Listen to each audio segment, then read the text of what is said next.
One misty morning, a girl walked into our village. Our village was a quiet place, nestled between the rolling hills and the vast river Odin. Life was predictable, very dull. Her name was Mami. She claimed to be an orphan, a traveler looking for a home.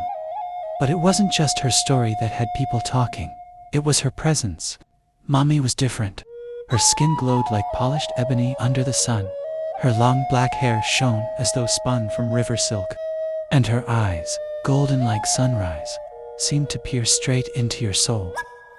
By afternoon, the village was buzzing. Children ran from house to house, shouting about the strange girl.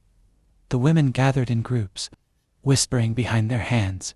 The men, well, they just stared, some of them with mouths open wide enough to catch flies. Her beauty couldn't let the elders resist her, so they gave her a hut near the river. A peaceful spot, they called it, though everyone knew it was where no one else wanted to live. But that was the very place she wanted. From the start, Mami had a way of making people uneasy. She was polite, even kind, but she always seemed to be watching, like she was searching for something, or someone.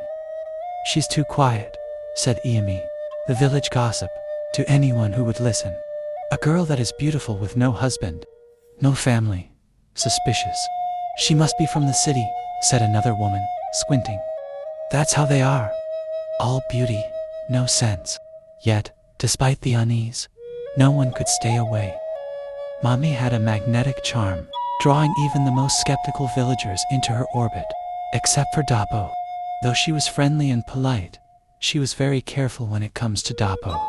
Dapo was the village's self-proclaimed hero, a farmer with a killer smile and a reputation to match. He had muscles from hours of lifting yams, a voice that could charm birds from trees, and an ego the size of the hills. His handsomeness attracted every woman in the village, and none of them ever turned down his proposals. "He is too bossy," Mami murmured one day, watching him from her hut. And she wasn't wrong. Dapo had made a sport of winning hearts and breaking them. Promises of love spilled from his lips like palm wine. And like palm wine, they left women dizzy and regretful the next morning. He left the village women with nothing but heartbreak and broken promises of marriage. As soon as he had his way with them, married women weren't spared either. He slept with them too, only to shame them later by calling them harlots. Even the king's daughters weren't safe. They were the first he seduced, keeping their disgrace a secret, unlike the other women who lashed out at him publicly whenever they encountered him. When Dapo first saw Mami, he laughed. "A beautiful girl comes to the village, and she doesn't immediately fall for me. Impossible." But Mami didn't so much as glance his way. When he waved at her, she turned and walked off. When he tried to strike up a conversation, she yawned.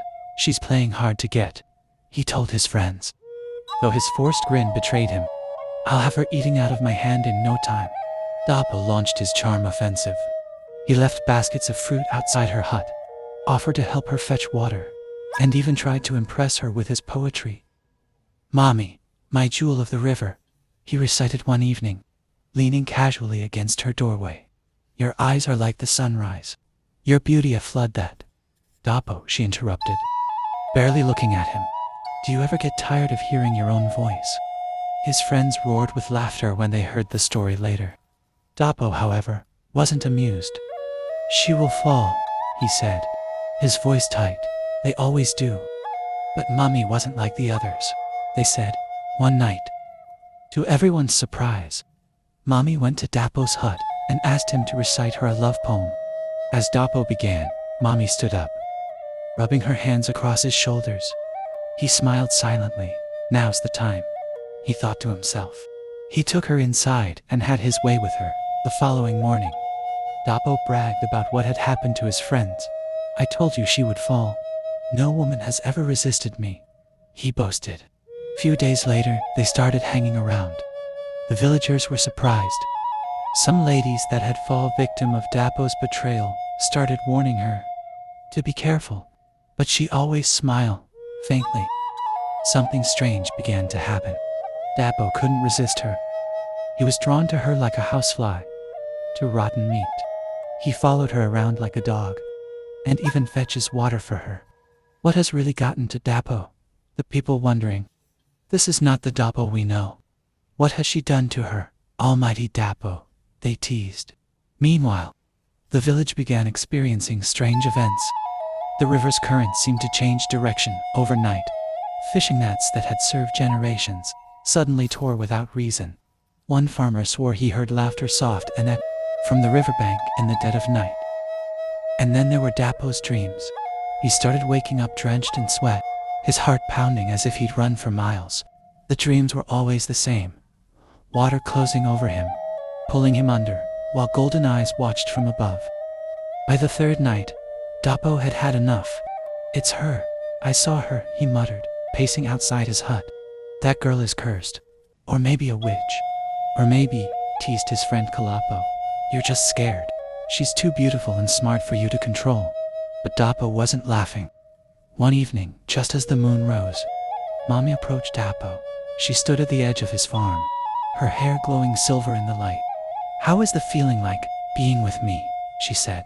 Her voice soft but steady. Dapo straightened, flashing his most charming smile, as sweet as honey. You're the most beautiful. She held up a hand, silencing him. How about trying it this time at Riverside, River? Dapo asked surprisingly. Yes, meet me by the river tomorrow night. Then she turned and walked away, leaving Dapo gaping after her. With all the recent strange dreams, Dapo couldn't resist her. The next night, Dapo arrived at the river. Mami was already there, standing ankle deep in the current.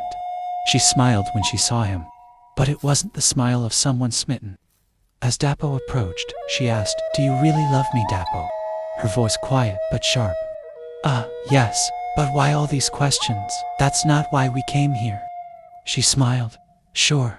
Are you ready for me tonight? I have something special to show you. I am fully ready, can't you see? Dapo replied in a haste. Let me show you, she said. She stepped deeper into the river, and her legs began to change, melding into a shimmering tail. The water rose around her. Her hair floated like seaweed, and her golden eyes burned brighter than the moon. Dapo stumbled backward, his breath caught in his throat. You think love is a game? Mami's voice rang out, echoing across the river. You break hearts for fun, but love is not yours to play with. I watched you for years, using and dumping women like rags. I will teach you a lesson you will never forget. You boast of yourself as though you are the god of this land. Shameless being, I've made you impotent. The water surged around Dapo, pulling him to his knees. He clawed at the earth, but it crumbled beneath his fingers. He shouted for help, but the water swallowed his voice. Wait, he screamed, panic breaking his voice. I'm sorry. The river didn't care. It dragged him under, its current relentless. When he woke, he was lying on the riverbank, soaked and trembling. But something was wrong. His reflection in the water showed a face no longer his own, scaly, twisted, and monstrous. The curse was clear. He would spend the rest of his days by the river, shunned and forgotten. By morning, Mami was gone. Some said she returned to the river. Others swore they saw her golden eyes watching from the depths. As for Dapo, he became the village outcast. As days passed by, he became more scarier and being rejected by all. His once charming smile replaced by silence and regret. The villagers whispered about the river girl for years, telling her story to warn against arrogance, cruelty, and underestimating the power of the unseen. And on quiet nights, when the moon shone bright, they could still hear the river's laughter.